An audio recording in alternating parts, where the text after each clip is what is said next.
So let's start. So this is our video. Sabi ko nga kanina, I'll be playing a video and then you have to share something about it, your experience related to the song. Kahit kumuha kayo ng linya sa song na tingin ninyo ay naging part ng inyong naging part ng experience ninyo as a person in the years na nakamulatan ninyo sa mundo. So here's the song. Kala ko mamamatay ka na eh. Iyak ka na. Magbubuhay ka pa talaga.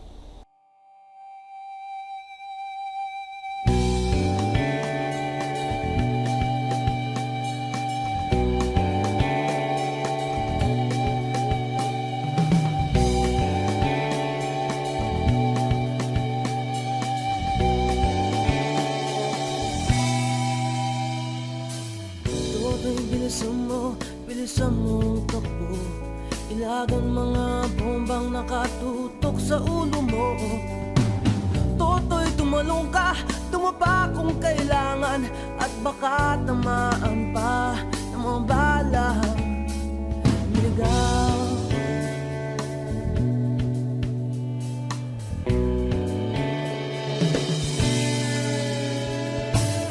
Toto'y makinig ka, huwag kang magpagabi.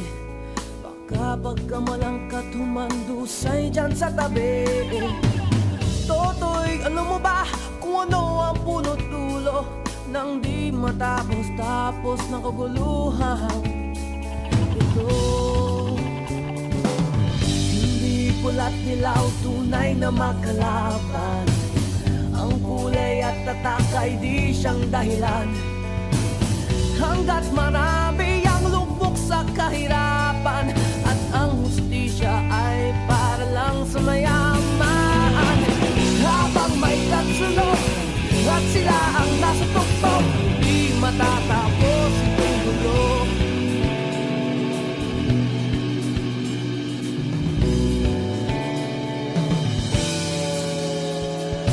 Limitas ang hininga ng kairaming mga tao, at ang dating lunting bukid na yun sementeryo.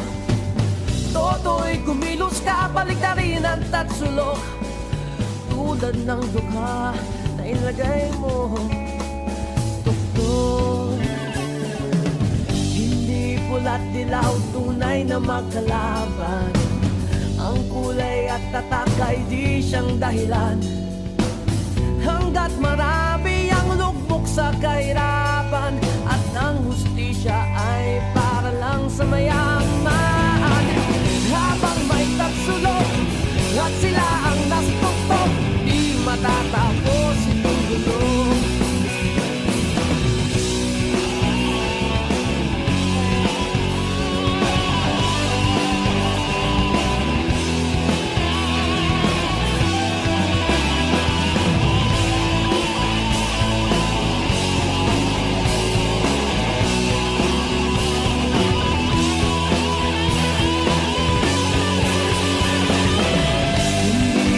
Dilaw, tunay na magkalaban. Ang kulay at tatak ay di siyang dahilan. Hanggat marami ang lubog sa kahirapan, at ang hustisya ay para lang sa mayaman. Habang may tatsulok at sila ang naktuktok, di matatapos itong gulo. Habang may tatsulok at sila ang nasa tuktok, di matatapos itong gulo. Di matatapos itong gulo.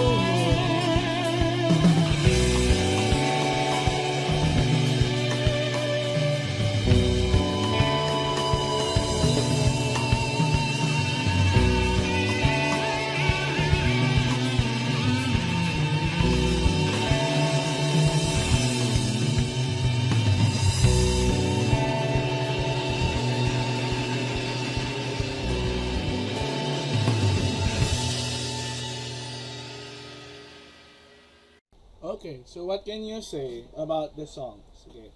Who can share? Sir, Yes, Bri. ano sir, maging pantay yung hustisya sa mayaman at mahirap, sir. Parang wag sa mayaman lang i-ano yung hustisya, pati sa mahirap, sir.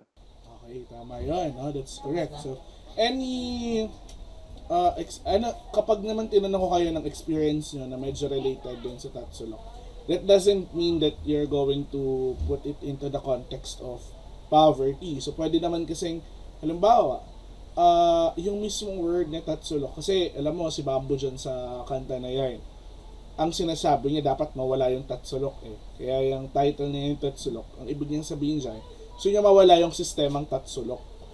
Pag sinabi mong sistemang Tatsulok, merong nasa taas. So, hindi pantay-pantay. So, yun yung gusto niyang sabihin doon. So, any related experience na feeling ninyo nagkaroon ng tatsulok sa isang bagay, or halimbawa sa groupmates nyo, sa grupo ninyo, sa klase ninyo, o kaya naman sa friends ninyo, yung nagkaroon ng tatsulok na feeling mo parang hindi naman dapat mangyaring ganun. So, any experience about that? Meron ba na makakapag-share? Meron, sir. Ano po, stay? Unahin natin si Josman. Una siyang nag-open ng mic. Go, Josman. Ay, isi-share ba, sir? Ha? Oo. Isi-share. Okay. So, meron lang na experience. Pero alam mo siya. I mean, Yes, sir.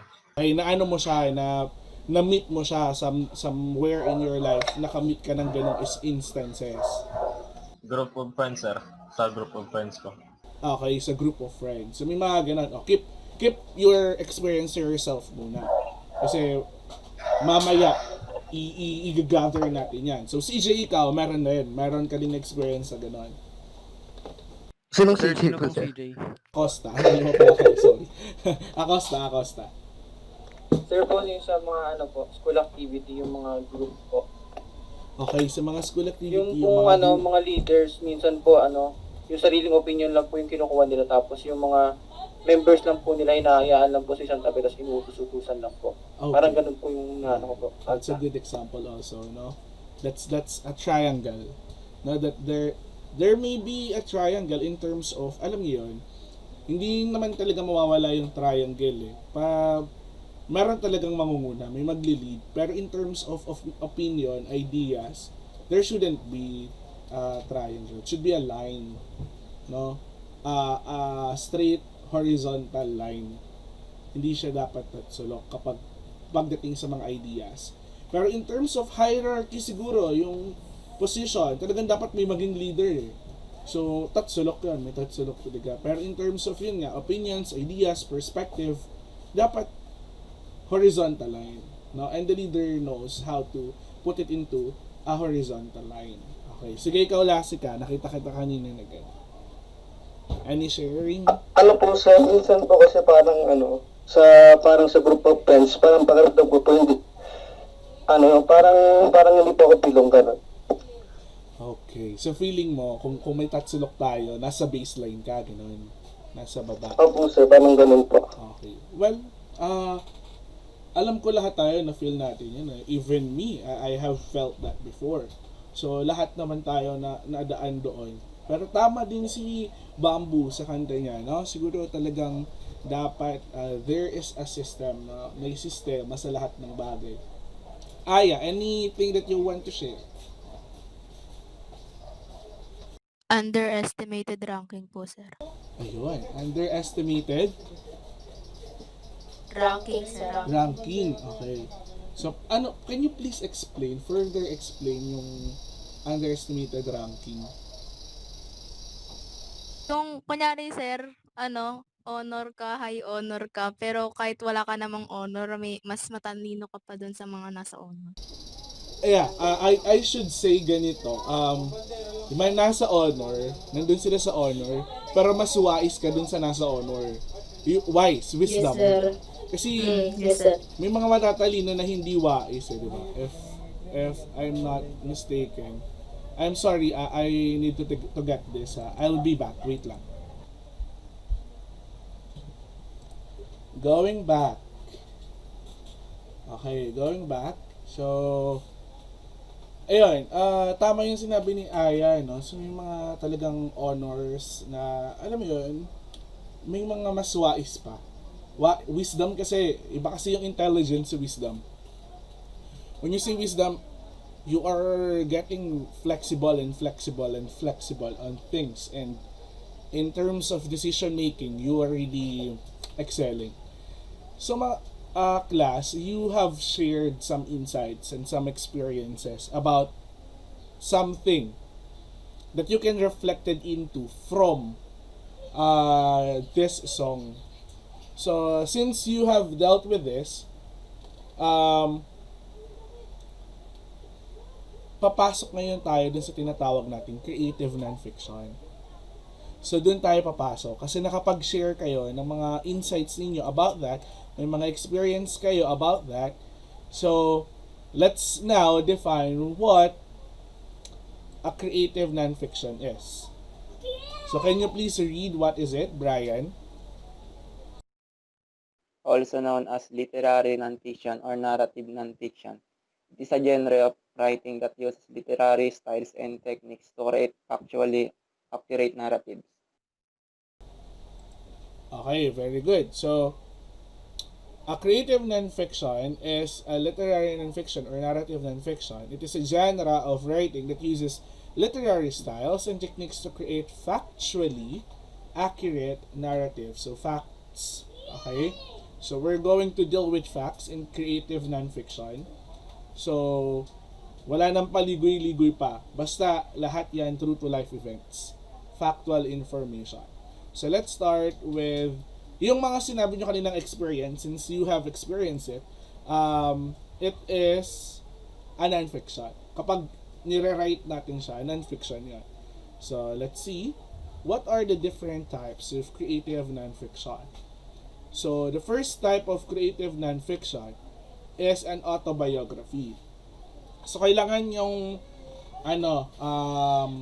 maging familiar sa mga words kasi dahil true to life events lahat ito, hindi siya kagaya ng fiction na kasi yung fiction ay pangmaramihan eh. I mean, kada isang type ng fiction, madedetermine mo na siya yon. Si non-fiction kasi, there are so many types of non-fiction, but they are dealing with one concept. And what's the concept? That everything that you're going to put into writing is true to life. So, yun yung nakakalito doon. Lahat kasi sila true to life. So, alin doon yung autobiography, alin doon yung biography, alin yung memoir, yung iba't ibang types. So, let's start with autobiography. When we say autobiography, it is a written account of a life of a person written by that person. So, that's a clue. That's the point. Merong isang written text, a written account tungkol sa buhay ng isang tao na ang nagsulat nun ay yung tao rin na yun. So like for example, me, I'm going to make an autobiography. So I'm going to write something that happened, something about my life, no? Na ako yung nagsulat kasi nga ako yung magiging writer nun. That is called autobiography. Kaya when we dissect the word autobiography, it comes from the three words, auto, bio, and graph. When you say auto, it means self. When you say bio, it means life. When you say graph, it could be printed or written. So, yourself will write about your life, no? And in printed or written form. So, yun yung autobiography. So, look at this example. Alright, this is an example of an autobiography. So, if you will look at this one, so it uses first person pronoun. That's one thing, no? So it uses first person pronoun. So we have there I, and then there should I again. I, so look at those terms, words I mean. So it uses first person pronoun. So an autobiography can cover a wide range of experience. Ibig sabihin, wide range, pangmahabaan, pangmaramihan. So, pwedeng mong i-tackle lahat ng pwedeng nangyari sa buhay mo. Pwede mong i-subdivide yun, yung mga nangyari sa buhay mo. Halimbawa, may elementary life. Tapos, bigla mo sasabihin lahat ng nangyari sa elementary. Tapos, susunod mo naman, may high school life. So, yung susunod naman, yung namang high school life mo ang susunod mo. So, what I'm trying to say is, when you make an autobiography, you can include anything that happened to your life. So, autobiography. Ikaw rin yung magsusulat ng sarili mong buhay. That is an autobiography. So, another example is this one. This is Alia Titania Anisa's autobiography. As you can see, nagpakilala siya kaagad. No? Alia Titania Anisa is my name. So, that's another first person pronoun. So, I hope malinaw ang ating autobiography. Okay, so let's proceed to the next one. So, in literature, in kind of books or written books, so autobiography is also used. Whenever a person is trying to tell, the author is trying to tell his or her life. So, in the case of Helen Keller, this is an excerpt, this thing that was in italicized form. So it is her life about what do you call this? Teacher Anne Sullivan. Okay, causing her to all lose her ability to learn to speak, blind and deaf. So itong story na to na autobiography ni Helen Keller, it's played in numerous movies. It is also watched by many people. So hindi ko maalala yung title nitong movie na to, but there is a movie about Helen Keller. Ayan. So that's autobiography. Sir, yung magpakailanman ba, sir? Autobiography rin yan. Magpakailanman is another set. Ano yan? Pupunta tayo dyan. Meron tayong tungkol sa magpakailanman. So, but pwede din naman natin sabihin sa autobiography, no? Pero kasi meron talagang, kasi hindi naman niya na-cover yung buong buhay. Pag kasi magpakailanman, usually a certain experience lang di ba? Kung ano lang yung may main conflict ba dun sa story niya. So, tingnan natin mamaya kung paano yun. Autobiography kasi pwedeng from many years talaga as in, it can cover a wide range of years. Pero kung ang kinover lang niya dun sa magpakilaman kasi, sasabihin niya lang, i-introhan niya lang ng konti, di ba? Yung bata siya, intro lang na gano'n. Tapos yung middle, nandun yung talagang kung ano yung gusto niyang ipakitang nangyari. Tapos may end. So, mayroon ibang tawag kasi doon. Ayan. So, kaya sabi ko sa inyo, medyo makakalito siya ng konti kapag hindi natin na-master yung mga term. So, tandaan nyo, magiging autobiography lang siya once it covers a variety of years of life. At the same time, it tells about the life of the person who is also writing that kind of output. Ayan. Now, let's go to memoir.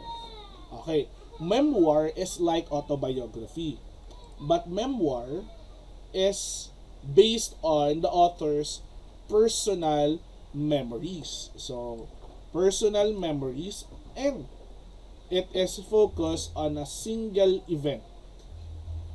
Okay? So, ang memoir ay isang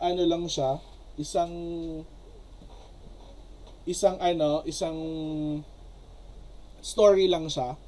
So, isang event lang.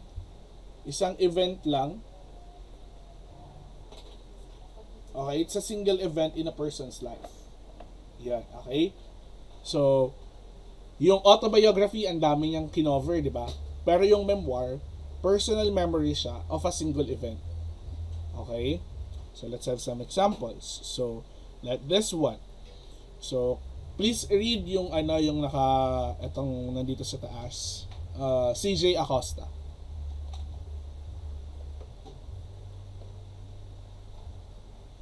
As I ate the oysters with their strong taste of the sea and their faint metallic taste and the cold white wine washed away, leaving only the taste and ano to, succulent texture.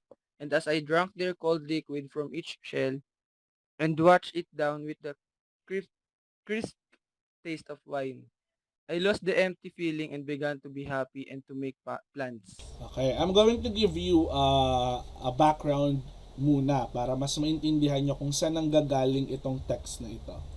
And this is an example of a memoir. Okay? Because this is a memory of a person. Ayun na nga, si Ernest Hemingway. So from his story, A Movable Fist, which covers his time as a young man. So a memory of his youth, okay, in Paris in the 1920s. Though he was a struggling journalist at the time, he describes his experience with delight in the details as shown in the above excerpt. His memoir always includes his interactions with other famous expatriates such as F. Scott, Zelda Fitzgerald, James Joyce, Ezra Pound, and Gertrude Stein, among others. So this particular memoir of Ernest Hemingway tackles about, siguro, pwede natin sabihin kasi hindi naman natin nabasa fully yung buong A Movable Fist. No? So anong ginagawa niya siya? Anong ginagawa niya siya? What exactly is Hemingway doing in that particular excerpt? Sige nga, if you're going to look into and read it very carefully, what does it describe? Anong situation, anong experience sa buhay niya ang etong nangyayari? Yes, Bright.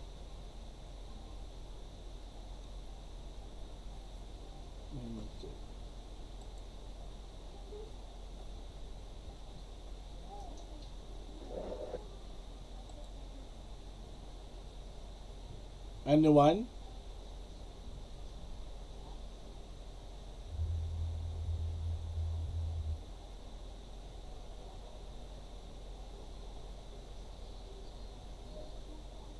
Anyone from the group? Who can? Yes, Bri. Anong ginagawa nila dyan? Anong ginagawa niya dyan? Yung ano sir, yung bata pa lang siya sir,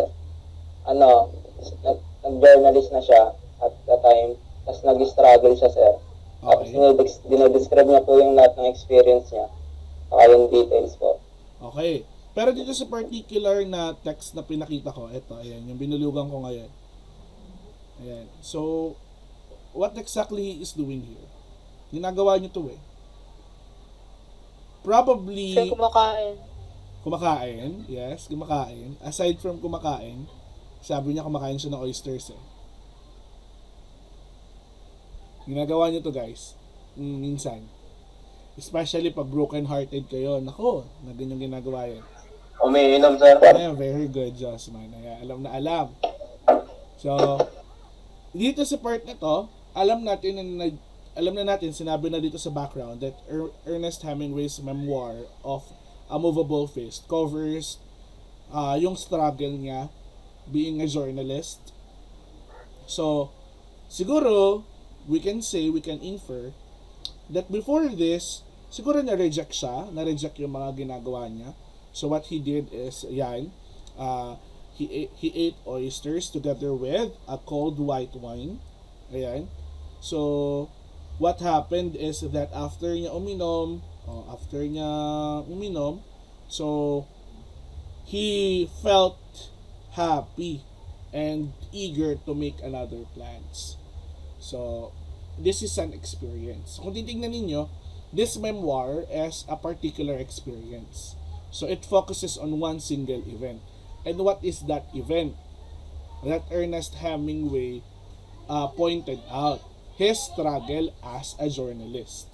So, that is the event in his life that he shared. It's a memoir. Okay? Memories of being a struggling journalist. Ayan. Okay. So there's a difference between memoir and autobiography, although they are quite very similar. But there is a key difference. So an autobiography can cover an entire span of life, whereas a memoir is usually centered on a specific part of a life. Okay? So memoir is specific. Autobiography is general. Alright? So you can say in your biography that in 1920s I became a struggling journalist. But if you're going to put it in a memoir, you're going to tell about being a struggling journalist. So specific. Alright? So I hope malinaw tayo doon sa difference between memoir and an autobiography. So let's proceed to the next one. The next one will be biography. Sobrang nakakalito na, no? So may autobiography na, may memoir pa, may biography pa. So what is a biography? A biography is a detailed description or account of a person's life written by others. So other people have written a detailed description or account of a person's life. So, ito yung mga nakikita ninyo sa mga libro. No, nakikita niyo sa mga books. Kapag kasi sa mga books ay kinukwento yung buhay ng isang tao. So, that is biography. Sir, meron po akong tatanong, sir. Yes, CJ. Yung po pong biography, sir, yung po hindi po ba yung mga nakikita sa pag halimbawa po mag-search kayo ng isang artista sa Google. Yes. Oo, totoo. Tama 'yun. Yung mga profile nila. Yeah, Paano sila sitado, saan sila, sino yung asawa, ganun. That's what we call biography, no? A detailed description, no? Halimbawa, nag-search kayo tungkol sa paborito nyong artista. Yung lalabas doon, biography yun. Okay? So, kasi sinulat yun ng ibang tao para tungkol dun sa tao na yon. So, like for example, mamaya tayo dito ha. Ito muna. So, for example, this one. What happened? Sorry. So, there you go. So, for example, this one. This is a biography. Diba? So, Harry W. Rogers, blah, blah, blah. So, Harvey W. Rogers is a partner in the Portland, and so on and so forth. So, if you would see biography uses second person pronoun instead of first person pronoun. So, the good example is yung sinabi ni CJ kanina, CJ Lasica, is it's the thing when you search about someone, pag hindi siya sinulat ng mismong author, hindi siya mismo sinulat ng tao, where the biography or the written text is pertaining to, then it is biography. Also, in writing it in literature, so syempre creatively written, so an author is trying to tell the story of a person. Okay, that is biography. So, may mga biographical films tayo. So, sir, so ito na yung magpakilanman. Kasi, 'di ba, kinukwento ng ibang tao yung No, not yet. Kasi this one is it covers the entire lifespan of a person. So, pag sinabi mong biographical film, it's about a person na ginawa niya mula nung birth niya until such time, recent. Kung hindi pa man siya patay, recent. So, yun yung biographical film. So, kung manonood kayo ng mga biographical film, pag halimbawa tungkol siya sa buhay ng isang tao, mula sa pagkabuhay niya hanggang sa pagkamatay, so biographical film yan. Biography. Okay? So, I hope malinaw tayo doon. Autobiography, memoir, and biography. So, let's move on to the next one. So, we have blog. Hindi na natin masyadong magpo-focus sa blog. Sinabi na natin yan mabuti. But I just want to clarify that blogs become or became a non-fiction because it naturally came from a true experience. Hindi ka naman magbablog na hindi naman true experience yun, right? So, blogging is about your own opinion, your own interest, your own experience, no? So, these are what we call blog. Okay. So, this is an example of blog. Actually, yung mga blogs natin ngayon online, they are becoming a literary magazines. Nagiging online literary magazines, and that's good. No? Mga ganyan, creatively written. Look at this one. Gumagamit sila ng mga literary devices to make it more appealing. So, as you can see here, The Cold Blood of Iceland. There is already a literary device that was used in this kind of title. And we all know that it is personification. Diba? Kasi, wala namang blood ang Iceland eh. Right?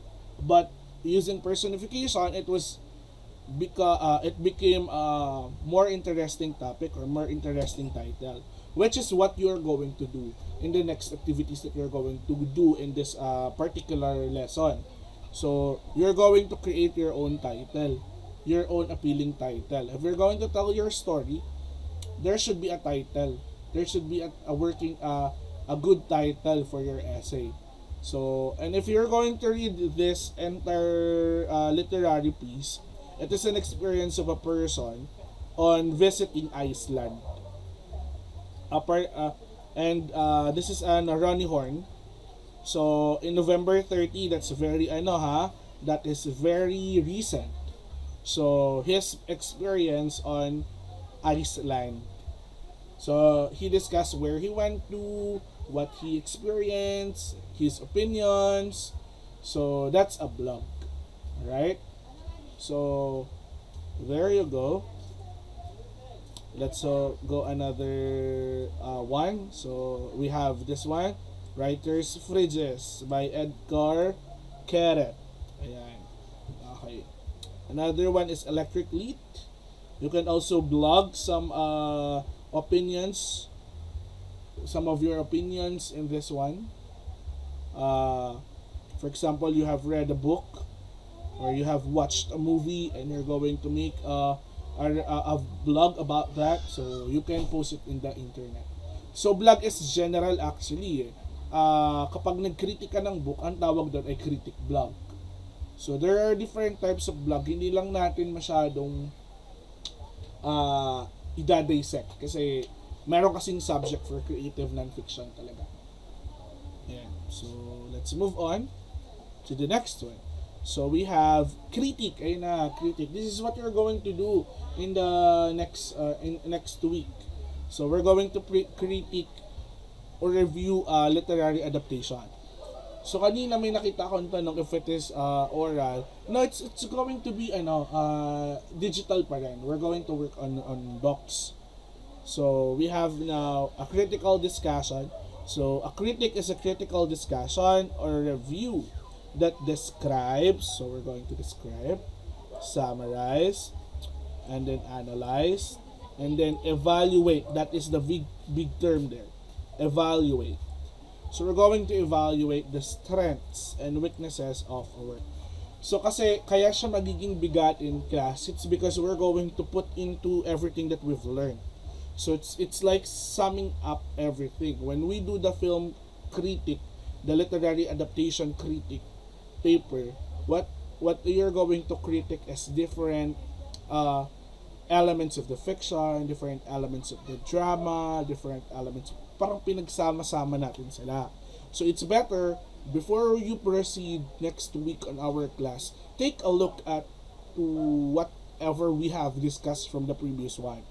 Siyempre, kukunin natin yung socio-cultural context. So, basically, pagsasama-samahin natin lahat ng napag-aralan natin sa isang malakihang pagkritik, malakihang pagtingin or pag-review doon sa film na gusto ninyong i-review. And one more thing that will happen next week in the in our literary adaptation critic day.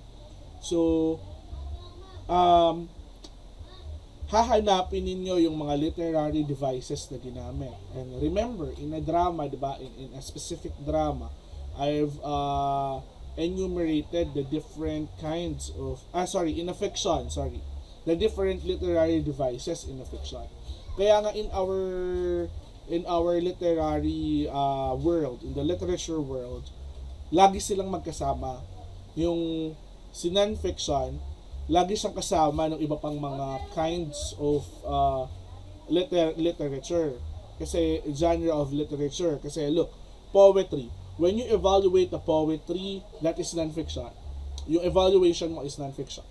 When you evaluate a film, yung evaluation mo pa rin is non-fiction because it came from your own opinions, your own experience. So, it comes into two lagi. No? Sometimes three. Minsan, lahat sila magkakasama. Mamaya makikita nyo, pwede sila magkakasama lahat. Yeah. So, that's a critique. Now, this is how they critique a work. So, hindi kasi pinakita dito kung ano mismo yung kinritik, but the comments only.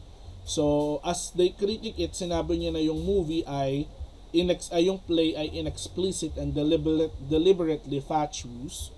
So, he also claimed that this play to have bored some people acutely, and while others found it witty and poetic conundrum. Okay. So that's how some of the possible comments that we can use in the film on our literary adaptation critiquing. So this is critiquing movie. So the X game is the title, and then it's a supernatural horror.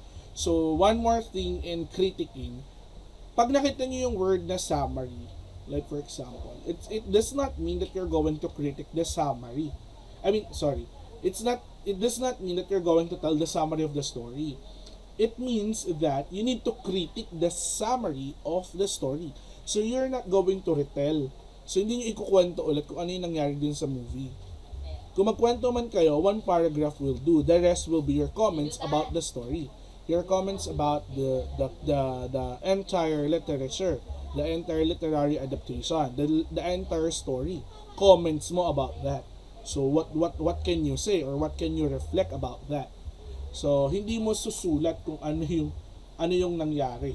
So that's yung major inclination, kasi pag gumagawa kayo ng mga book review, nakikita ko ganun ang ginagawa ninyo. So halimbawa, nagbasa kayo ng isang libro, tapos pinapakritik sa inyo yung summary, ang gagawin ninyo, i-retell nyo lang, sasabihin nyo lang ulit kung ano yung story. So hindi ganun yun. So pag sinabi sa inyo na i-critic nyo yung summary, you have to tell something and reflect and evaluate the whole story of that specific literary adaptation or literature. So there you go. Like this for example. So plot and structure. So there is no kwento kung ano yung nangyari dun sa story, pero sinabi niya kagad, this has all the elements of a classic story.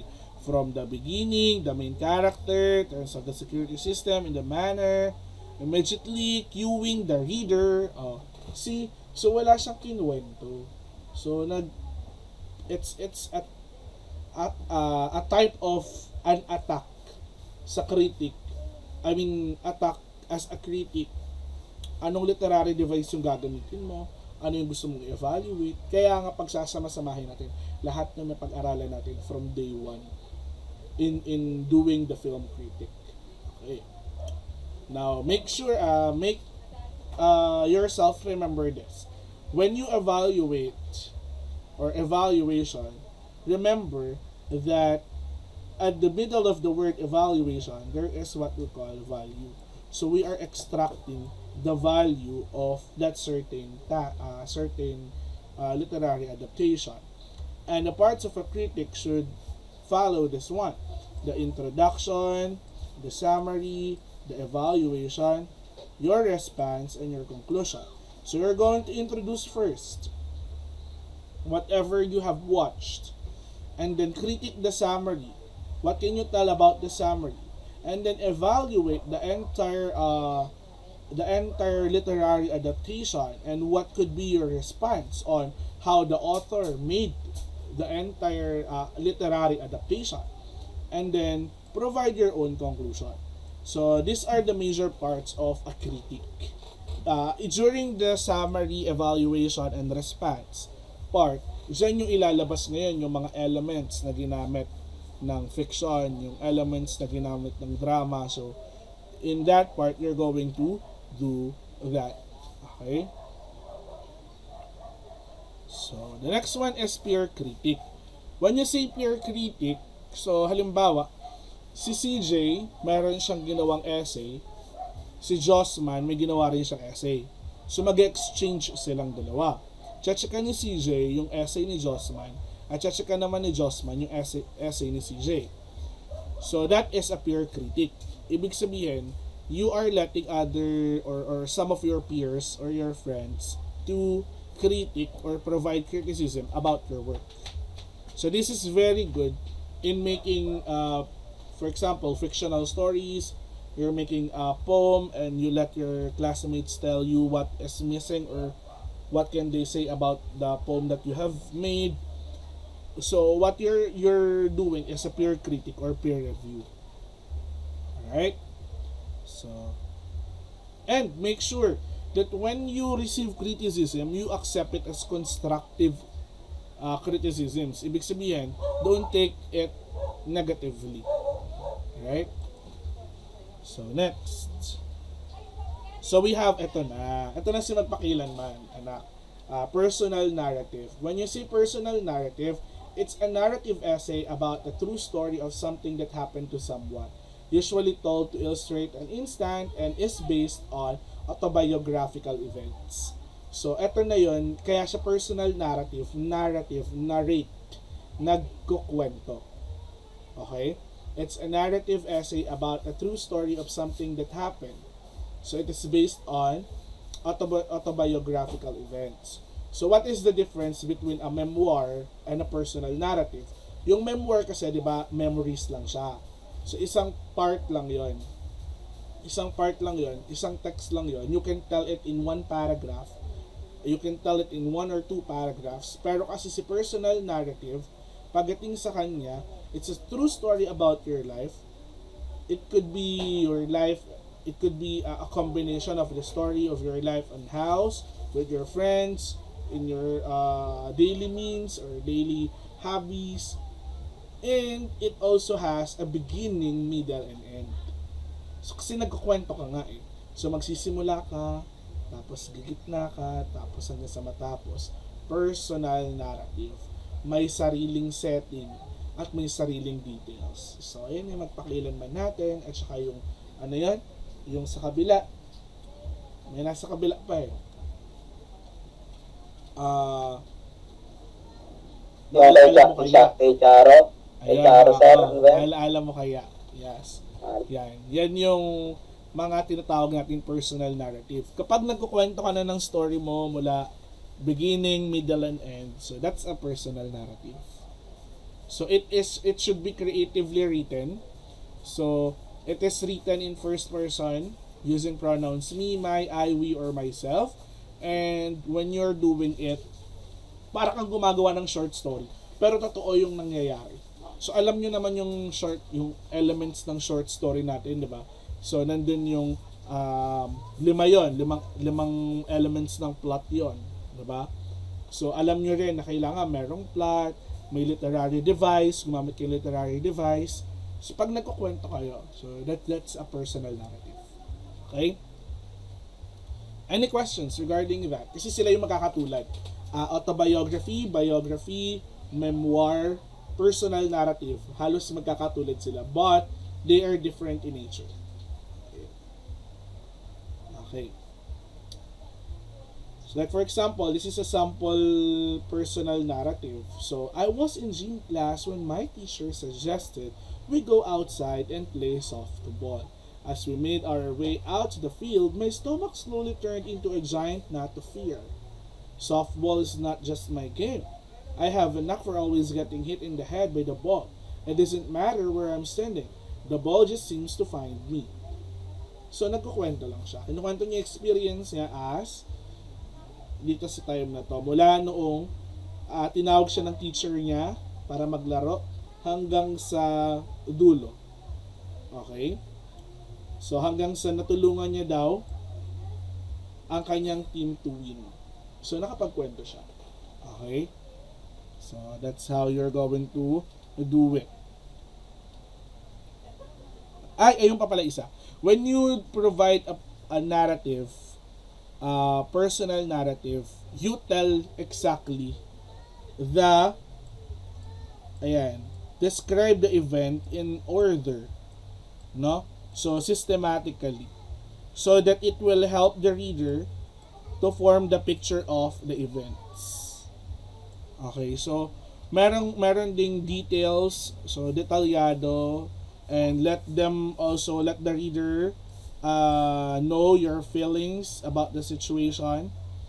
Describe your problem, describe the entire conflict. So may conflict pa rin kasi nga you are telling a story. Okay? So lagpasan na natin yan. Ayan. So let's move on to the next. So we have the personal narrative. Now we have reflective essay. A while ago, pinanood ko kayo ng video, and then after you watch the short video, I've asked you to evaluate, to examine the lyrics of the song. Tapos i-relate niyo siya sa whatever experience you have met before that is quite related to the song. So ang tawag doon ay reflection. Reflective essay. It is a form of writing that examines and observes the progress and meaning of a writer's individual experiences, like a journal about the thoughts on a certain topic. So, reflection yon. Pag sinabi mong reflective essay, reflection, lagi naman kayo pinapagawa ng reflection. So, how will you relate yourself to the song? Or what reflection can you make? So, that is a reflective essay. You're examining your experiences in relation to the text or to a certain event. So that is a reflection. So I'm going to show you an example of a reflective essay. Okay? In this reflective essay, it looks like a personal narrative. It looks like a memoir. Kasi nagkukwento siya. But eventually, you will realize that the story is being it's just the introductory part. Parang yun lang yung nagsimula. Sinimulan niya lang. But the entire text is about his reflection. And this is a story about two siblings. So, I hope you can read it. Basahin mabuti para makarelate. So, let's go.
Okay. So, who can tell me in which part of the story it becomes a reflective essay? What makes it a reflective essay? Bakit siya reflective? Ano, ano po siya, sir? Yung, yung pong nangyari po nung ano po, dumating po yung ano, yung kanyang little brother. Parang, ano daw po siya, life-changing daw po siya. Okay, life-changing. Bakit kaya? Bakit siya life-changing? Kasi ano po, sir, never po niyang pinangarap na magkaroon ng ano, little brother. Pero nung naano po niya, nung nakalagay na po sa ano niya, sa kanyang lap, parang naano po siya. Okay. So, parang na-reflect niya, di ba? Na-realize niya. Yung reflection is about realizations. So, na-reflect niya na kasi nung nasa tiyan pa lang ng mami niya, parang nagagalit siya resentful siya dahil at the age of 38, doon pa nagkaroon ulit siya ng kapatid. That's an age, risky age for pregnancy Kasi 40 should be, under, na yun parang mga miracle babies. So 38 is a risky age of pregnancy. Kaya resentful siya nung una. Pero nung siya yung sumama, nung manganak na yung mama niya, may mga na-realize siya mga bagay that you will not know the worth of a thing or a person kung hindi pa yan nasa harapan mo. Kung nasa harapan mo na yan, saka mo na makikita na worthy siya. Okay? So parang mga cellphones nyo, gadgets ninyo, before naman nung nasa mga tindahan yung mga cellphone ninyo, it's worth nothing. Ibig sabihin, wala kayong pakialam sa kanila kasi hindi nyo pa siya binibili, hindi nyo pa sila binibili.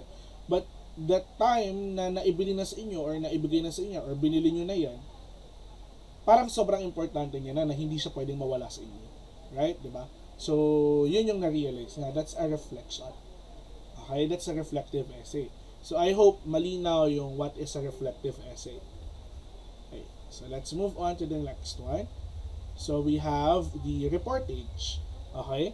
When we say reportage, simple lang yan. It's the reports of an event. Okay? Journalism. So, yan yung mga napapanood ninyo sa television. Mga nababasa ninyo ng mga news natin. So, typically it's news and documentaries. Reportage. Reportage are news and documentaries just like this one. Okay? Whenever I am free, talagang binibigyan ko yung sarili kong makanood ng mga ganito. So, Eyewitness, diba? Ang pinaka-paborito kong journalist ay si Cara David.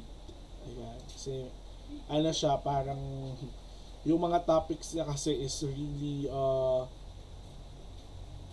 life-changing, kumbaga. Pag napanood mo siya, talaga makikita mo what's really happening around. No, magagaling silang lahat, no? Magagaling silang lahat. It's just that si Cara David talaga ang aking paborito sa kanila. Ayan. So, Reporter's Notebook, another Reporter's Notebook version kay Maki Pulido and June Veneracion. Sir, yung Brigada. Brigada is also another. Pero ito pinaka-famous sa lahat. Si Kumaring Jessica Soho, yan. So, napakagaling niya. If nakita niyo yung mga videos niya, kasi baka naabutan niyo na sa kapuso mo Jessica Soho ako kasi naabutan ko yung mga panahon na reporter pa siya yan. So yung mga panahon na reporter pa siya, may isang very iconic scene yun. So should I say iconic scene, iconic experience, iconic story to tell. Kasi nung gera sa Iraq, nandun si Jessica habang nagigera doon, may coverage siya doon. So, ang ginagawa niya is, syempre, nagre-report dito sa Pilipinas on what's happening there. Kasi may mga Pilipino sa Iraq. So, siya yung nagko-cover doon. Habang nagre-report siya live, biglang sumabog yung bomba doon sa kotse sa likod niya. So, nagulat talaga sila as in very genuine yon kasi totoong nangyari kasi nga bombahan doon. So talagang nag-alala ang buong Pilipinas diyan kay Miss Jessica. After that, nung pag-uwi niya dito sa Pilipinas, sinalubong talaga siya ng maraming tao kasi nag-alala. So award-winning siya, nakita niyo naman yung award na nasa harapan niya Award niya pa lang yan siguro sa mga 2 buwan, 3 buwan, pero very award winning yan. Kaya nabigyan siya ng sarili niyang show. And I do not know what's with KMJS, but it's really highly rated by people. No? Pag November talaga naman. Sigurado na 'yon. Angat na angat ang kanilang ranking, 'di ba? Kasi kasama niya si Sir Ed, 'di ba? Sabi ng lagim. Yes, at saka whenever Miss Jessica receives memes, 'di ba, ginagawan siya ng mga memes. She does not take it negatively. Minsan nga pinapalabas niya pa sa show niya, 'di ba? Pinapakita niya sa show niya na may meme siya na gano'n. Tapos Ano siya sa comment section minsan, sir? Ha? Meme review. Hindi umano, sir. Hindi umano. Oo, kasi maano siya eh. Ano ba 'yon? Hindi siya pikon. So she's really a good reporter and a journalist. Okay. So, going back to our lesson, let's have the testimonio. So when we say testimonio, it's a solemn attestation of the truth of a matter. So usually ang mga testimony yan eh. Testimonya. Ito yung mga facts. Halimbawa, meron kang nasaksihan na crime. So you're going to tell your testimony about that. O kaya naman halimbawa, may isang item, halimbawa, yung cellphone mo Samsung, yan, Samsung. Tapos you really like how Samsung went to yung kung ano yung mga features ng cellphone mo. Tapos biglang may mag-i-interview sa'yo para patunayan mo na worthy bumili ng isang Samsung phone. So testimony yon. Okay? Testimony. Ang tawag doon ay testimonya. Alright? So here's an example of a testimonyo. So, usually it's conducted through an interview. May written ito ha, hindi lang to interview ha. Sinusulat to kadalasan. Actually, sa school ginagawang ang testimonyo, yung kapag halimbawa may nagsuntukan, tapos pupunta kayo sa guidance, tapos magre-write kayo ng reports about what you have observed, about what you have anong tawag doon? Witnessed. Testigo, sir. Testigo, kaya nga siya testimonya. So kayo yung testigo, mag-witness, no? So hindi lahat ng testimonyo class ay tungkol sa mga bad events, pagiging witness, no? Sometimes yun pagiging witness mo sa kagandahan ng program, pagiging witness mo dun sa kagandahan ng nangyari. So, kapag sinabi mo yun, i-write mo yun, o kaya naman through an interview, sinabi mo yung totoo na maganda yung program na yun, maganda yung nangyari doon, it's a form of testimonyo. So, this is an example.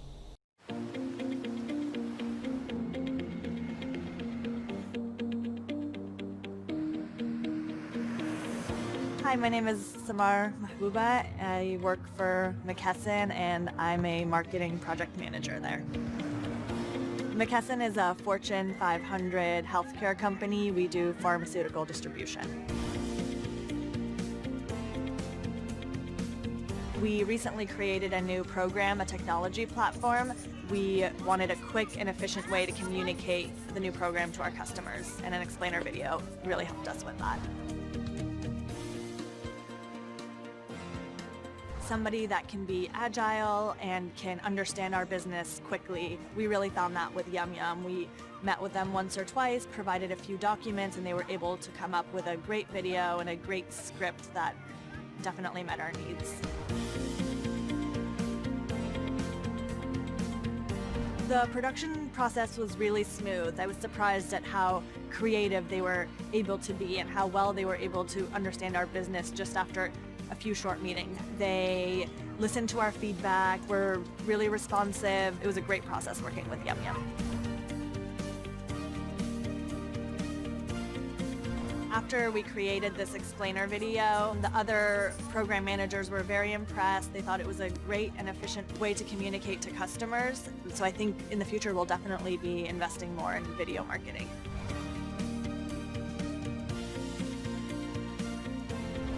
We love our explainer video. We used it at our annual trade show, showed it to customers. Our sales team loved it. they are planning on using it to communicate this product to customers. It was exactly what we were looking for. It was a quick and easy way to get the message across. We loved it, and it was great working with Yum Yum. So Yum Yum is a company for video editing. Tapos pumunta sila na-hire sila ng isang company pa na kailangan magpa-edit ng mga marketing videos nila. Ngayon, natuwa yung video na to. It's a testimony of a person, particularly yung marketing director, about the goodness and good quality of Yum Yum video editing company. So ang tawag doon ay testimonyo kasi nga sinabi niya yung goodness and success and good qualities of the services provided by Yum Yum. Okay? So also, pwede ding magkaroon ng mga testimony na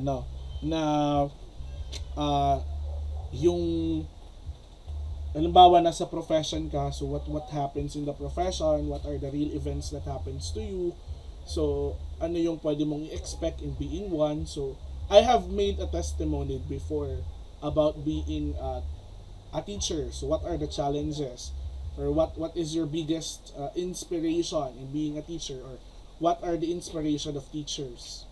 So ito yung isa sa mga yon. So just a clip teacher. That's a testimony. Okay. So also we have what we call a travel log. So a travel log is a story of the experiences encountered by someone while touring a place for the pleasure of travel. So in making a travel log, it's just vlog siya pero tungkol sa travel. No, sa mga pagta-travel mo, pleasure of travel. So this is how you make a travel log, no? This is just an good procedure on how you make a good travel log.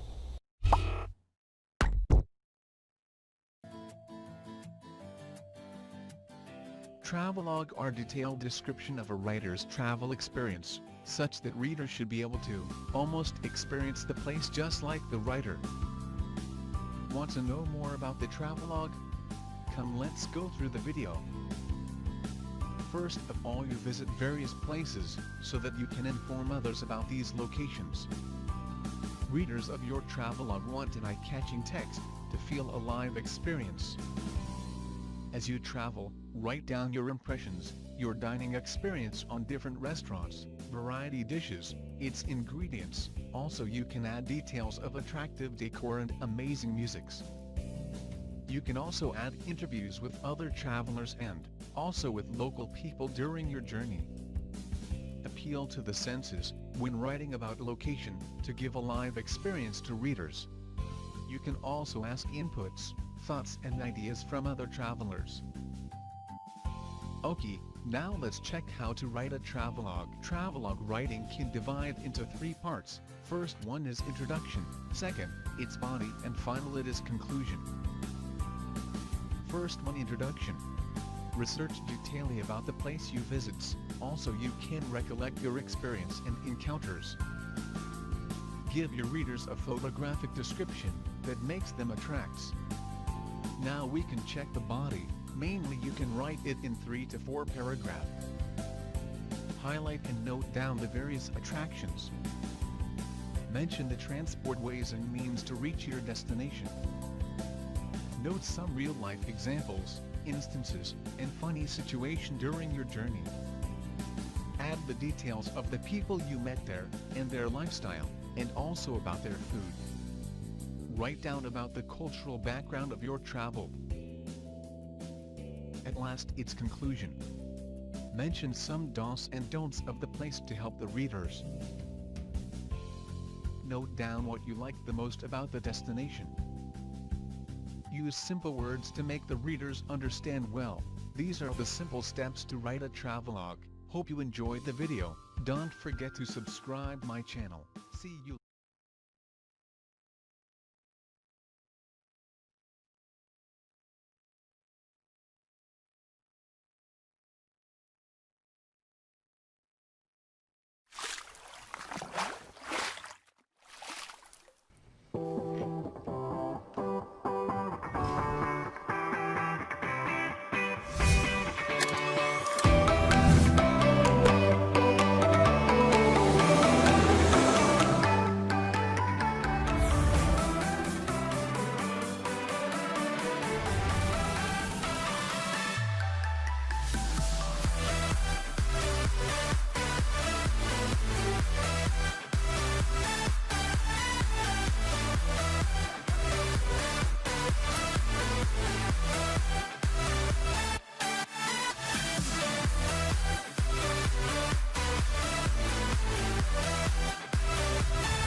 So, this is another example of a travel vlog, a travel log.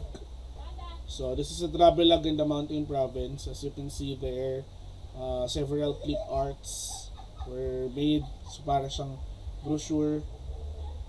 And this is also another travel log in Taiwan naman. Alright, so that's another type of a travel log.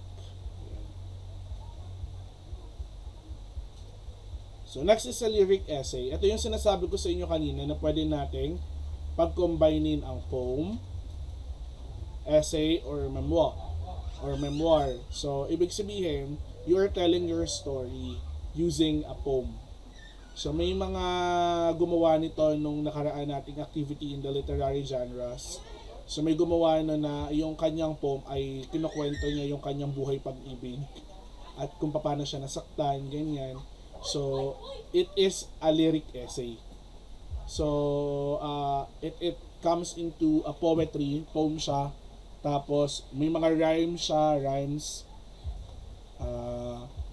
Meron siyang tone, meron siyang taludturan, no, may mga lines. So that is a lyric essay, a literary hybrid that combines the elements of poetry, essay, and memoir. Yan. So yan ang tawag doon. So may mga lyric kasi yung as in lyric lang na ginagawa mo lang siya, pero ano siya, poetry lang siya, hindi siya non-fiction. Pero kapag nagkwento ka ng experience mo through a poem, lyric essay ang tawag doon. Okay, nagiging non-fiction na siya. Okay. And last but not the least is the diary. The diary is a collection of discrete accounts of a person's experiences and thoughts each day. So, alam nyo na yung diary. It looks like this. Ayan. So, sinusulat siya ang diary. Tapos, meron din Minsan, sir, tayo. mga personal secrets yan nilalagay dyan. Yes. Mga personal stuff ang kanyang sinusulat siya. Na-meet ko si Crush. Mga may utang. Pwede yun, list ng utang dun sa mismong date kung saan siya umutang. Maganda rin yun, para hindi nalilimutan. Ayan. So, that is what we call types of creative non-fiction. Okay. Ayan. So, before ko introduce yung ating activity, do you have any questions with regards to our lesson for today? Diba sabi sa inyo maikli? So, any questions regarding the creative non-fiction?